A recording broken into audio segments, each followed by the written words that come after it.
Hi friends, welcome back to my YouTube channel. ಬನ್ನಿ, ಇವತ್ತು ನಾನು ನಿಮಗೆ ಅಂಗನವಾಡಿಯಲ್ಲಿ ಕೊಡುವಂತಹ ಪುಷ್ಟಿಯಿಂದ ಹೇಗೆ ಹೆಲ್ದಿ ರೆಸಿಪೀಸ್ ಮಕ್ಕಳಿಗೆ ಮಾಡಿಕೊಡ್ಬೋದು ಅಂತ ತೋರಿಸ್ಕೊಡ್ತೀನಿ. ಆ್ಯಕ್ಚುಲಿ ಈ ಪುಷ್ಟಿ ಬಂದ್ಬಿಟ್ಟು ಏನೇನೆಲ್ಲ ಇರುತ್ತೆ ಅಂದರೆ, ನಮಗೆ ಪ್ರೋಟೀನು, ಐರನ್ನು, ಕ್ಯಾಲ್ಶಿಯಮ್ಮು, ವಿಟಮಿನ್ಸ್, ಎಲ್ಲ ಥರದ ವಿಟಮಿನ್ಸ್ ಸಿಗುತ್ತೆ. ಅದಾದಮೇಲೆ ನಮಗೆ ಕಾರ್ಬೋಹೈಡ್ರೇಟ್ಸ್ ಇರ್ಬೋದು, ಫ್ಯಾಟ್ ಇರ್ಬೋದು. ಸೊ ಮಕ್ಕಳಿಗೆ ಬೇಕಾಗಿರುವಂತಹ ಪ್ರತಿಯೊಂದು ಈ ಪುಷ್ಟಿಯಿಂದ ಸಿಗುತ್ತೆ ನಮಗೆ. ಮೊದಲನೇ ರೆಸಿಪಿ ಬಂದು ನಾನು ಪುಷ್ಟಿ ಬಳಸ್ಕೊಂಡು ಪ್ಯಾನ್ ಕೇಕ್ ಮಾಡ್ತಾಯಿದ್ದೀನಿ. ಅದಕ್ಕೆ ಸ್ವಲ್ಪ ಉದ್ದಿನಬೇಳೆ, ಸ್ವಲ್ಪ ಹೆಸರು ಕಾಳನ್ನ ಒಂದು 5 ಅವರ್ ನೆನೆಸ್ಕೋಬೇಕು. ನೆನೆಸ್ಕೊಂಡು ನಾವು ಮಿಕ್ಸಿಗೆ ಹಾಕ್ಕೊಂಡು ಅದನ್ನು ನುಣ್ಣಗೆ ಅಂದರೆ ಫುಲ್ಲು ನೈಸ್ ಬರೋ ಥರ ರುಬ್ಬಿ ಎತ್ತಿಟ್ಕೋಬೇಕು. ಅದಾದಮೇಲೆ ಒಂದು ಬೌಲಿಗೆ 2 ಅಥವಾ 3 ಸ್ಪೂನ್ ಆಗೋಷ್ಟು ಪುಷ್ಟಿ ಪೌಡರಿಗೆ ನಾವು ರುಬ್ಕೊಂಡಿರುವಂತಹ ಮಿಶ್ರಣನ ಅದಕ್ಕೆ ಮಿಕ್ಸ್ ಮಾಡ್ಕೋಬೇಕು. ಈ ಮಿಶ್ರಣಕ್ಕೆ ಇವಾಗ ನಾನು ಸ್ವಲ್ಪ ಕ್ಯಾರೆಟು, ಟೊಮ್ಯಾಟೊ, ಸೌತೆಕಾಯಿ, ಈರುಳ್ಳಿ, ಕೊತ್ತಂಬರಿ, ಅದಾದಮೇಲೆ ನುಗ್ಗೆ ಸೊಪ್ಪು ಇಷ್ಟನ್ನು ಚಿಕ್ಕದಾಗಿ ತುರ್ಕೊಂಡು ಎತ್ತಿಟ್ಕೊಂಡಿದ್ದೆ. ಈಗ ಈ ಮಿಶ್ರಣಕ್ಕೆ ನಾವು ಇದನ್ನೆಲ್ಲ ಹಾಕಿ ಎಷ್ಟು ಬೇಕೋ ಅಷ್ಟು ನೀರು ಹಾಕಿ ನಮಗೆ ಬೇಕಾಗಿರುವಂಥ ಕನ್ಸಿಸ್ಟೆನ್ಸಿಯಲ್ಲಿ ಇದನ್ನು ಕ್ಲೀನಾಗೆ ಮಿಕ್ಸ್ ಮಾಡಿಕೊಂಡು ಇದನ್ನು ನಾವೊಂದು 5 ಮಿನಿಟ್ಸ್ ಆದರೂ ನೆನೆಯೋದಕ್ಕೆ ಎತ್ತಿಡಬೇಕು. ಒಂದು 5 ಮಿನಿಟ್ಸ್ ಆದಮೇಲೆ ನಾನು ಸ್ಟವ್ ಆನ್ ಮಾಡಿ ಹೆಂಚಿಟ್ಕೋತಾ ಇದ್ದೀನಿ. ಹೆಂಚು ಇಟ್ಟಾದಮೇಲೆ ನಮಗೆ ಬೇಕಾಗಿರೋಷ್ಟು ತುಪ್ಪ ಹಾಕ್ಕೊಂಡು ಅದು ಕ್ಲೀನಾಗಿ ಹೆಂಚು ಬಿಸಿ ಆಗೋವರೆಗೂ ಕಾಯ್ದು, ಅದಾದಮೇಲೆ ನಾವು ರೆಡಿ ಮಾಡ್ಕೊಂಡಿರೋವಂಥ ಬ್ಯಾಟರ್ನ ಹೆಂಚು ಮೇಲೆ ಚಿಕ್ಕದಾಗಿ ದೋಸೆ ಥರ ಚಿಕ್ಕ ದೋಸೆ ಥರ ಹಾಕ್ಕೋತಾ ಇದ್ದೀನಿ. ಈ ರೆಸಿಪಿ ಆ್ಯಕ್ಚುಲಿ ಮಕ್ಕಳಿಗೆ ತುಂಬ ಇಷ್ಟ ಆಗುತ್ತೆ. ಯೂಶ್ವಲಿ ಪ್ಯಾನ್ ಕೇಕ್ ಅಂದ್ರೇ ಮಕ್ಕಳು ಒಂಥರ ಡಿಫ್ರೆಂಟ್ ಅಂದ್ಕೊಂಡು ಇಷ್ಟಪಟ್ಟು ತಿಂತಾರೆ.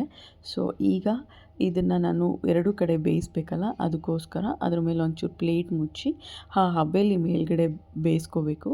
ಅದಾದಮೇಲೆ ಮತ್ತೆ ಉಲ್ಟಾ ತಿರುವಾಗಿ ಬೇಯಿಸಿ ನಮಗೆ ಈಗ ಸರ್ವ್ ಮಾಡ್ಕೋಬೋದು. ತುಂಬ ಟೇಸ್ಟಿಯಾಗಿರುತ್ತೆ ಇದು. ಮತ್ತು ನೀವು ನೋಡ್ಬೋದು ಎಷ್ಟು ಸಾಫ್ಟಾಗಿ ಬಂದಿದೆ ಅಂತ. ಮಕ್ಕಳಿಗೆ ಈಸಿಯಾಗಿ ಡೈಜೆಷನ್ನು ಆಗುತ್ತೆ, ತುಂಬ ಹೆಲ್ದಿ ಕೂಡ. ಸೊ ಮಿಕ್ಕಿರೋ ಬ್ಯಾಟರ್ನ ನೀವು ಬೇಕಾದರೆ ದೋಸೆ ಥರ ಹಾಕ್ಕೊಂಡು ನೀವೇ ತಿನ್ಬೋದು. ಮಕ್ಕಳ ಜೊತೆಗೆ ನೀವು ಕೂಡ ಹೆಲ್ದಿಯಾಗಿ ಇರ್ಬೋದು. ಸೊ ಇದು ಆಗಿತ್ತು ನನ್ನ ಮೊದಲನೇ ರೆಸಿಪಿ. ಬನ್ನಿ 2ನೇ ರೆಸಿಪಿ ತೋರಿಸ್ತೀನಿ ನಿಮಗೆ. 2ನೇ ರೆಸಿಪಿ ಬಂದುಬಿಟ್ಟು ಪುಷ್ಟಿಯಿಂದ ನಾವು ಹೆಂಗೆ ಸರಿ ಮಾಡ್ಕೊಳ್ಳೋದು ಅಂತ ಮಕ್ಕಳಿಗೆ. ಸೊ ಈಗ ಒಂದು ಬೌಲಿಗೆ ನಮಗೆ ಬೇಕಾದಷ್ಟು ನೀರು ಹಾಕ್ಕೊಂಡು 1 ಸ್ಪೂನ್ 1.5 ಸ್ಪೂನಷ್ಟು ಪುಷ್ಟಿ ಪೌಡರ್ನ ಇದಕ್ಕೆ ಹಾಕ್ಕೊಂಡು ಒಂಚೂರು ಗಂಟು ಇಲ್ದಿರೋ ಥರ ಇದನ್ನು ಹೊಡ್ಕೋಬೇಕು. ಅದಾದಮೇಲೆ ಗ್ಯಾಸ್ ಮೇಲೆ ಇಟ್ಟು ಅದು ಹೆಂಗೆ ಬೇಯಿಸ್ಬೇಕು ಅಂದರೆ ತಿರುತ್ತಾನೆ ಇರಬೇಕು ನಾವು. ಅದನ್ನು ಹಂಗೆ ಬಿಟ್ಟರೆ ಏನಾಗುತ್ತೆ ಅಂದರೆ ಗಂಟಾಗ್ಬಿಡುತ್ತೆ.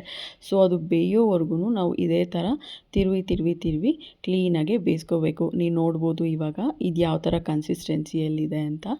ಈಗ ಇದು ಕ್ಲೀನಾಗೆ ಬೆಂದಿದೆ. ಇದನ್ನು ನಾವು ಸರ್ವ್ ಮಾಡ್ಕೋಬೋದು.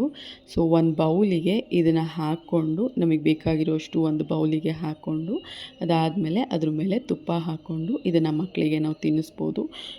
ಈಗ 3ನೇ ರೆಸಿಪಿ ಮಾಡ್ತಾಯಿದ್ದೀನಿ. ನಾನು ಪುಷ್ಟಿ ಬಳಸ್ಕೊಂಡು ಉಪ್ಪಿಟ್ಟು ಮಾಡ್ತಾಯಿದ್ದೀನಿ. ಸೊ ಒಂದು ಬೌಲಿಗೆ ಈರುಳ್ಳಿ, ಕ್ಯಾರೆಟು, ಟೊಮ್ಯಾಟೊ, ಸ್ವಲ್ಪ ನುಗ್ಗೆ ಸೊಪ್ಪು, ನಿಮ್ಮ ಹತ್ರ ಯಾವ ತರಕಾರಿ ಇದ್ರೂ ತೊಂದರೆ ಇಲ್ಲ, ಅದನ್ನೆಲ್ಲ ಸಣ್ಣದಾಗಿ ತುರ್ಕೊಂಡು ಅದಕ್ಕೆ ನೀರು ಹಾಕ್ಕೊಂಡು ಅದನ್ನು ಗ್ಯಾಸ್ ಆನ್ ಮಾಡಿ ಬೇಯೋದಕ್ಕೆ ಇಡಬೇಕು. ಅದು ಯಾವ ಥರ ಬೇಯಬೇಕು ಅಂದರೆ ಒಂದು ತರಕಾರಿ ಎಲ್ಲ ಸಾಫ್ಟಾಗಿ ಆಗೋವರೆಗೂ ಕ್ಲೀನಾಗೆ ಬೇಯೋ ಥರ ಬೇಯಿಸ್ಕೋಬೇಕು. ಅದಾದಮೇಲೆ ಇನ್ನೊಂದು ಕಡೆ ನಾವು ಬೌಲಿಗೆ 1 ಸ್ಪೂನ್ ಪುಷ್ಟಿ ಪೌಡರ್ 1 ಅಥವಾ 1.5 ಸ್ಪೂನ್ ಪುಷ್ಟಿ ಪೌಡರ್ನ ಹಾಕ್ಕೊಂಡು ನೀರು ಹಾಕ್ಕೊಂಡು ಗಂಟು ಇಲ್ದಿರೋ ಥರ ಹೊಡ್ಕೋತಾ ಇದ್ದೀನಿ. ಇದು ಹೊಡ್ಕೊಂಡು ಆದಮೇಲೆ ಇಲ್ಲಿ ಬೆಂದಿದೆಯಾ ಅಂತ ಮತ್ತೆ ಚೆಕ್ ಮಾಡ್ತಾ ಇದ್ದೀನಿ. ಏನಾದರೂ ನೀರು ಕಮ್ಮಿ ಇದೆ, ತರಕಾರಿ ಬೇಯ್ತಾ ಇದೆ ಅಂದರೆ ಸ್ವಲ್ಪ ನೀರು ಆ್ಯಡ್ ಮಾಡ್ಕೊಳ್ಳಿ. ಸೊ ತರಕಾರಿ ಸಾಫ್ಟ್ ಆಗೋವರೆಗೂ ಬೇಯಿಸಿ. ಅದಾದಮೇಲೆ ನೀರಲ್ಲಿ ಹಾಕಿ ಮಿಕ್ಸ್ ಮಾಡಿರೋ ಪೌಡರ್ನ ಇದಕ್ಕೆ ಹಾಕ್ಕೋಬೇಕು. ಹಾಕ್ಕೊಂಡು ಹಂಗೆ ತಿರುತ್ತಾ ಇರಬೇಕು, ಯಾಕೆಂದರೆ ಸ್ವಲ್ಪ ಗಂಟಾಗೋ ಚಾನ್ಸಸ್ ಇರುತ್ತೆ. ಹಂಗೆ ತಿರುತ್ತಾ ಅದು ಗಟ್ಟಿ ಕನ್ಸಿಸ್ಟೆನ್ಸಿಗೆ ಬರೋವರೆಗೂ ಚೆನ್ನಾಗಿ ಬೇಯಿಸಿ.